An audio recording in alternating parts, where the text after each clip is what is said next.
তেল গরম হচ্ছে। এগুলি আসলে খুব কঠিন রান্না, যারা সবসময় করে তারা পারে। আমরা তো বছরে একদিন করি, আর এক হাতে করতে হয়। হেল্পিং হ্যান্ডের আজকে কি হয়েছে, বাচ্চার ওষুধ সে তাড়াতাড়ি চলে গেছে, একটা জিনিস ওর হেল্প পায় না। এই যে ঘি দিতেই হবে আপনাকে, ঘি না দিলে হবে না।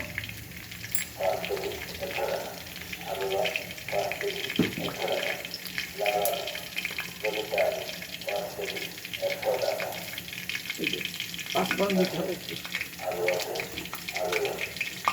ঘি না দিলে এটা কখনো মনে হবে না। কাঁচামরিচও দিয়েছি, ঘিও দিয়েছি।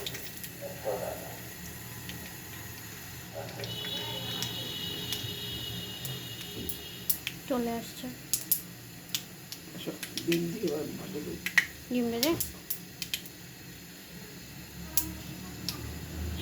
এই হয়ে গেছে।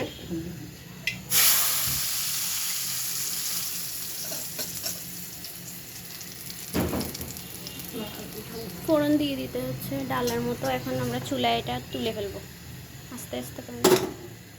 এই যে গরম অনেক। ঘিয়ের ফোড়ন না দিলে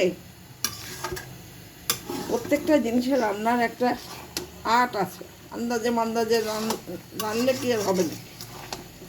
এটা রসুন ছাড়া সব মশলায় দিয়েছি। আবার অনেকে পেঁয়াজ দেয় না, আমি বারবার আপনাদেরকে বলতেছি রসুন পেঁয়াজ দিই না, কিন্তু আমরা পেঁয়াজ দিই না, আর একটু ঘন হয় না। আর চিংড়ি মাছ দিয়ে রান্না করেছি, অনেকজনে সিমের বিচি, কেউ বুট, যে যেটা পারে সেটা দিয়ে রান্না করে।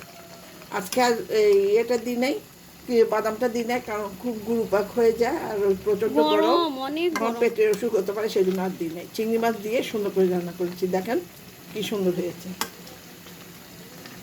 গ্রান বের হয়েছে। আর ঘিটাও অবশ্য অনেক ভালো, ইন্ডিয়ান ঘি, এটা তো না বললেই নেই। ধনিয়া পাতা দিই নাই, ধনিয়া পাতা দিলে আবার ঘি গ্রাম কমে যাবে। তা ভালো থাকবেন সবাই, পারলে রান্না করে খাবেন।